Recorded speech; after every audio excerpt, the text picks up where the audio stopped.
एक समय की बात है। एक गरीब आदमी था जिसका नाम मोहन था। मोहन बहुत मेहनती था, लेकिन उसकी किस्मत कभी उसका साथ नहीं देती थी।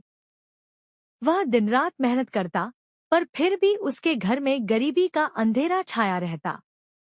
एक दिन मोहन को एक साधु मिले, जो भगवान शिव के परम भक्त थे। साधु ने मोहन से कहा, बेटा, भगवान शिव, जिन्हें लोग भोलेनाथ भी कहते हैं, बहुत दयालु हैं। यदि तुम सच्चे दिल से उनकी पूजा करोगे, तो तुम्हारी गरीबी दूर हो जाएगी। मोहन ने साधु की बात मानकर भोलेनाथ की पूजा शुरू की। हर दिन वह शिव मंदिर जाता, श्रद्धा से जल चढ़ाता और भगवान से अपनी स्थिति सुधारने की प्रार्थना करता। एक दिन भगवान शिव मोहन के सामने प्रकट हुए और बोले, वत्स, तुम मेरी सच्ची भक्ति करते हो। मैं तुम्हारी प्रार्थना से प्रसन्न हूँ। जो मांगना है मांग लो। मोहन ने सोचा कि अब तो उसकी गरीबी दूर हो जाएगी। उसने भोलेनाथ से कहा, भगवान, मुझे धन और समृद्धि का वरदान दीजिए। भोलेनाथ मुस्कुराए और बोले, वत्स, मैं तुम्हें एक रहस्य बताता हूँ। तुम्हारी गरीबी का कारण सिर्फ धन की कमी नहीं है, बल्कि कुछ ऐसी आदतें हैं जो तुम्हें हमेशा गरीब बनाए रखती हैं। अगर तुम इन आदतों को नहीं बदलोगे, तो मैं कितना भी धन दूं, तुम्हें कभी संतोष नहीं मिलेगा। मोहन चौंक गया और पूछा, भगवान, वो कौन सी आदतें हैं? भगवान शिव ने समझाया, आलस्य, तुम मेहनत तो करते हो, लेकिन कई बार आलस के कारण काम अधूरा छोड़ देते हो। आलस्य किसी भी इंसान को आगे बढ़ने से रोकता है। असंतोष, तुम्हारे पास जो कुछ भी है, उसमें कभी संतोष नहीं होता। हमेशा अधिक पाने की लालसा तुम्हें दुखी रखती है। अज्ञानता, तुम कई बार बिना सोचे समझे फैसले कर लेते हो, और इसका नतीजा तुम्हारी आर्थिक स्थिति पर बुरा असर डालता है। ज्ञान का महत्व समझो और सही फैसले लो। धैर्य की कमी, सफलता एक दिन में नहीं मिलती। धैर्य रखो, मेहनत करते रहो और सही समय का इंतजार करो। शॉर्टकट्स का मोह, तुम कई बार जल्दी अमीर बनने के लिए गलत रास्तों पर चलने की सोचते हो, लेकिन शॉर्टकट्स अक्सर लोगों को और गरीबी में डाल देते हैं। मोहन ने भगवान शिव की बातें ध्यान से सुनी और उनसे प्रार्थना की कि वह अपनी गलत आदतों को छोड़ सके। भोलेनाथ ने उसे आशीर्वाद दिया और कहा, जब तुम इन आदतों पर काबू पा लोगे, तब तुम्हारे जीवन में सच्ची समृद्धि आएगी। मोहन ने भगवान के कहे अनुसार अपनी आदतों में बदलाव करना शुरू किया। धीरे धीरे उसकी मेहनत रंग लाई और उसकी आर्थिक स्थिति सुधरने लगी। अब मोहन समझ गया था कि असली गरीबी बाहर नहीं, बल्कि हमारे भीतर होती है, जिसे दूर करने के लिए खुद पर काम करना जरूरी होता है। इस तरह मोहन ने अपनी गरीबी से मुक्ति पाई और एक सुखी जीवन जीने लगा। भोलेनाथ और गरीबी की कहानी। एक समय की बात है। एक गांव में राघव नाम का एक गरीब व्यक्ति रहता था। राघव के पास कुछ भी नहीं था, लेकिन उसकी आस्था भगवान भोलेनाथ में अटूट थी।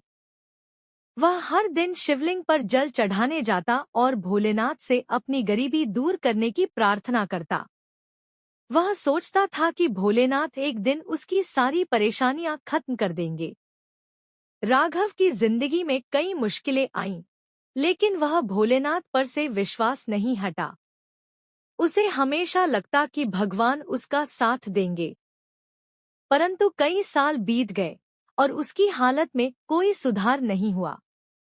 एक दिन वह बहुत निराश होकर शिव मंदिर में बैठ गया और रोने लगा। उसी समय एक बूढ़ा साधु वहां आया और उसने राघव से पूछा, बेटा, तुम इतने दुखी क्यों हो? राघव ने कहा, मैं भोलेनाथ का परम भक्त हूँ। हर दिन उनकी पूजा करता हूँ, परंतु मेरी गरीबी खत्म नहीं हो रही। आखिर क्यों भगवान मुझे मेरी तकलीफों से मुक्त नहीं कर रहे? साधु ने मुस्कुराते हुए कहा, बेटा, तुम्हारी गरीबी का असली कारण यह नहीं है कि भगवान तुम्हारी सुन नहीं रहे। असल में तुम खुद वह कदम नहीं उठा रहे जो तुम्हें आगे बढ़ने में मदद कर सकते हैं। भोलेनाथ ने तुम्हें मेहनत और धैर्य का आशीर्वाद दिया है, लेकिन तुम सिर्फ प्रार्थना पर निर्भर हो।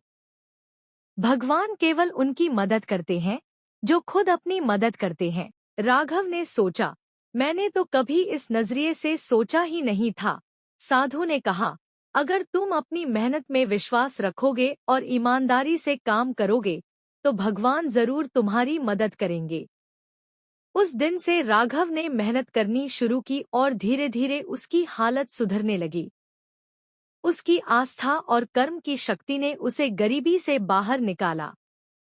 राघव को तब समझ आया कि भगवान हमें रास्ता दिखाते हैं, लेकिन चलना हमें खुद ही पड़ता है। इस कहानी से यह सीख मिलती है कि केवल भगवान पर निर्भर रहना काफी नहीं है। मेहनत, कर्म और सही दिशा में प्रयास करना भी उतना ही जरूरी है। प्रवति और भोलेनाथ की कहानी। गरीबी का चक्र। बहुत समय पहले एक गांव में प्रवति नाम की एक स्त्री रहती थी। वह बहुत मेहनती और ईमानदार थी, लेकिन उसकी गरीबी उसका पीछा नहीं छोड़ रही थी। उसका पति भोलेनाथ भी एक साधारण किसान था जो खेतों में मेहनत करता, लेकिन फिर भी उन्हें 2 वक्त की रोटी मिल पाना मुश्किल हो जाता। एक दिन प्रवति ने थक हार कर भोलेनाथ से पूछा, हम इतना मेहनत करते हैं, फिर भी हमारी गरीबी क्यों नहीं मिटती? भोलेनाथ ने थोड़ा सोचकर जवाब दिया, शायद हमारे जीवन में कुछ गलतियां हैं, जिनसे हम हमेशा गरीब बने रहते हैं। हमें उन गलतियों को पहचानने और सुधारने की जरूरत है। इसके बाद दोनों ने मिलकर अपने जीवन पर गहराई से विचार किया और उन्हें कुछ प्रमुख कारण मिले जो उनकी गरीबी के पीछे थे। शिक्षा की कमी। भोलेनाथ और प्रवति दोनों के पास शिक्षा नहीं थी। वे केवल परंपरागत तरीकों से काम करते थे और नई तकनीकों या ज्ञान का उपयोग नहीं कर पाते थे। उन्होंने महसूस किया कि शिक्षा जीवन को बदलने में महत्वपूर्ण भूमिका निभाती है। समय की बर्बादी। वे अपने समय का सही उपयोग नहीं कर रहे थे। दिन भर काम करने के बाद वे बचा हुआ समय आराम करने में बिता देते थे, लेकिन अगर वे इस समय को कुछ नया सीखने में या किसी और काम में लगाते तो शायद वे और अधिक कमा पाते। बचत की कमी। जब भी थोड़ा पैसा हाथ में आता, प्रवति और भोलेनाथ उसे तुरंत खर्च कर देते थे। उन्होंने कभी बचत की आदत नहीं डाली। इस कारण से जब भी अचानक किसी आवश्यकता की स्थिति आती तो उन्हें कर्ज लेना पड़ता था और वह कर्ज उनकी गरीबी को और बढ़ा देता था। लक्ष्य की कमी। उनके पास जीवन में कोई बड़ा लक्ष्य नहीं था। वे सिर्फ दिन भर के काम में उलझे रहते और कभी यह नहीं सोचते कि उन्हें अपने भविष्य के लिए क्या करना चाहिए।